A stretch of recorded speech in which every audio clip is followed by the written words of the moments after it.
Awesome. So you mentioned that you were scared to do The Secret, but you went and did it anyway. Yes. So how did you go from being a single mom, just starting out with your own business, to becoming Lisa Nichols on The Secret, traveling around the world? How did that come about? You know what's funny is that I've been interviewed about 94 times in the last 14 weeks. And that's one of the most consistent questions. And there wasn't a moment in time. There wasn't I got the big break. You know, we all are looking for the big break. It wasn't like that. It was, as a single mom, I just put my elbows up and my chin down, and I just worked really hard. And I know this is going to sound kind of cliche, but I really did take every other option off the table. I didn't know it would be The Secret. I didn't know it would be Oprah, but I did know that it was going to be helping and inspiring millions, because that was the only option I gave myself. I want to help and inspire millions. I may do it 10 at a time, and it may take me the next 50 years, but I'm going to do it. And so, it's that story of what you do. I got up every day. I kept looking for the light instead of the dark. I kept looking for what was possible instead of what wasn't possible. I just kept getting up and kept doing it. And do you know, when they called me for The Secret, and I was at an event, she said, we really would like for you to do it. I kind of looked up and said, really? Me? And she said, yeah, I heard about your work.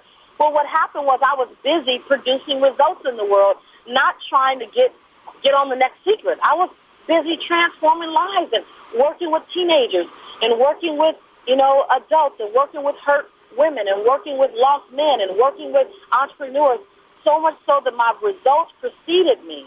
And when they began to look for people for The Secret, they already had me on the list. That's so awesome. So I think the moral of that is not, because I noticed a lot of people are working so hard to get noticed, and that's like their... Right. Oh, my dream is to be on Oprah. Right. And it's like, no, you get on Oprah by... Right. Oh, you got it. Oh, my God. That's so it. I tell people, if your goal is to get on Oprah, it's going to be very empty, because once you did it, now what? Now what? When Oprah's team called me, it was so funny. I was so busy working on a workshop for about 250 teenagers. I was really working to make it a great workshop. And that when they called, they said, hi, Mr. Nichols, this is Harpo Inc. And I said, Harpo, that sounds familiar.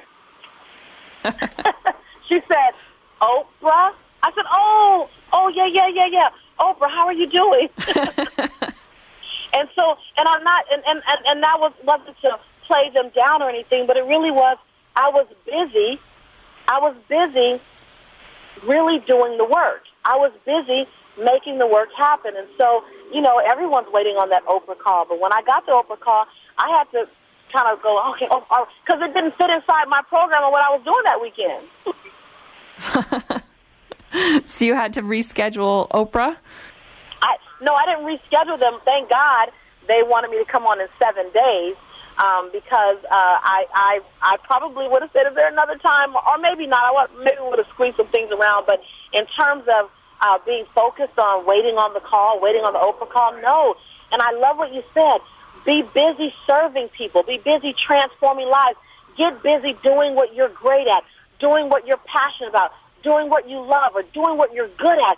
Get busy in service, because service is going to attract attention. When you move for attention, you're not going to attract attention. You're going to attract resistancy.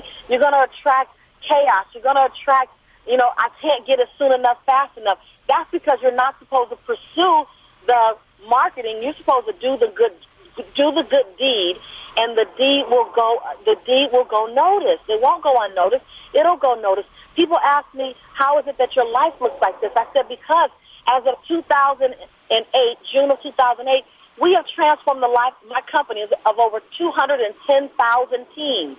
We've prevented on record over 3,053 teen suicides. No one ever knows about that work, because that's not The Secret.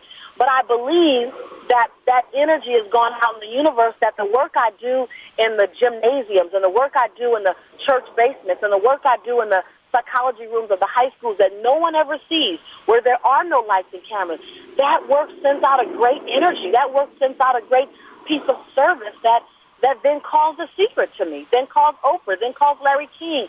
And so I believe that, yeah, you're right. You want to attract people in your life. You want to attract the accolades. Go out and do the good work.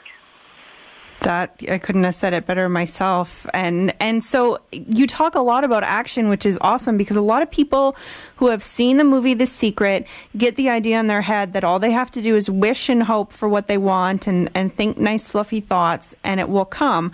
And that's part of it, but that's not the whole package. Oh, my God, that's so not the whole package. I was just on a talk show the other night where this woman didn't believe in positive thinking, and her position was positive thinking is a hoax, and people say think positive, just dream about it, and it'll manifest. And I was supposed to be on the show as an opposition to her, and they were ready. They kind of set her up and had her talk, and then they set me up with, Lisa, what do you disagree with?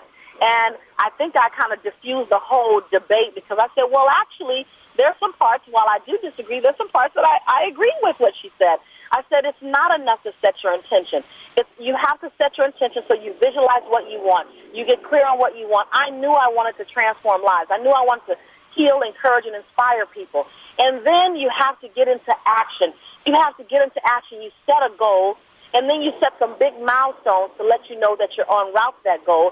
Then you set a bunch of little action steps to get you to the milestones so that the milestones can get you to the goals. You have to be busy about what you say you want to produce in the world. I say the law of attraction is great, but it's not until the law of attraction meets the law of no matter what. And no matter what is when you are committed and dedicated to action with whomever, wherever, however. When you're tired, you get up early, you go to bed late, you do whatever you have to do to make it happen, because you said no matter what.